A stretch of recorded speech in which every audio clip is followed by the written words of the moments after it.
Salut à tous, nous sommes le mercredi 15 janvier 2020. Vous regardez la revue de presse du journal du Cameroun Télévision.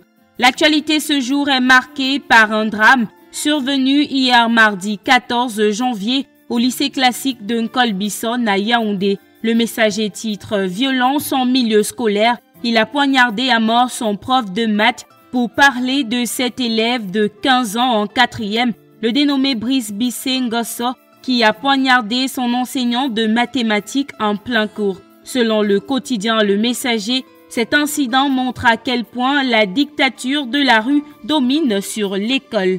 Le quotidien Le Jour, quant à lui, retrace la chronique de ce meurtre qu'il a qualifié de prémédité. Selon le journal, Brice Bissé Ngosso avait prévu en finir avec les jours de son enseignant de mathématiques après que ce dernier lui a donné une note qu'il a jugée pas à son niveau une semaine avant l'incident mortel. Il aurait donc profité d'une altercation entre lui et son professeur pendant le cours de maths hier mardi 14 janvier pour exécuter son coup, un acte criminel considéré par le quotidien comme le seuil de l'intolérable. Dans son édition de ce jour, le journal revient sur les circonstances du décès du jeune enseignant de mathématiques, le dénommé Boris Kevin Djomi Tchakounté, professeur de lycée de l'enseignement général en cours d'intégration et vacataire dans ce lycée. Sortons de cette actualité triste avec le journal Repère, selon qui le drame survenu au lycée classique de Nkolbison renseigne à suffisance sur l'échec de la gouvernance scolaire.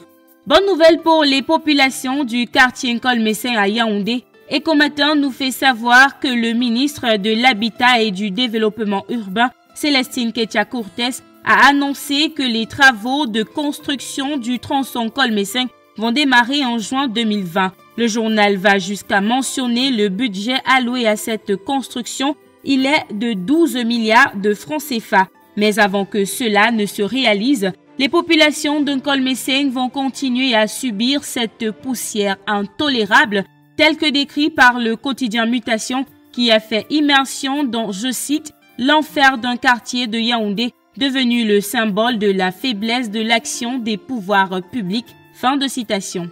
Refermons cette édition de la revue de presse avec le quotidien national bilingue Cameroun Tribune, qui a porté son intérêt sur l'audience accordée hier mardi 14 janvier par le Premier ministre chef du gouvernement Joseph Diangouté au président de la Confédération africaine de football Ahmad Ahmad en visite de travail au Cameroun depuis lundi 13 janvier 2020 dans le cadre des préparatifs du CHAN 2020 et de la CAN 2021. Pour Cameroun Tribune, les deux parties ont démontré une volonté commune de réussir l'organisation de ces deux compétitions. C'est ainsi que nous mettons un terme à cette édition de la revue de presse du journal du Cameroun Télévision.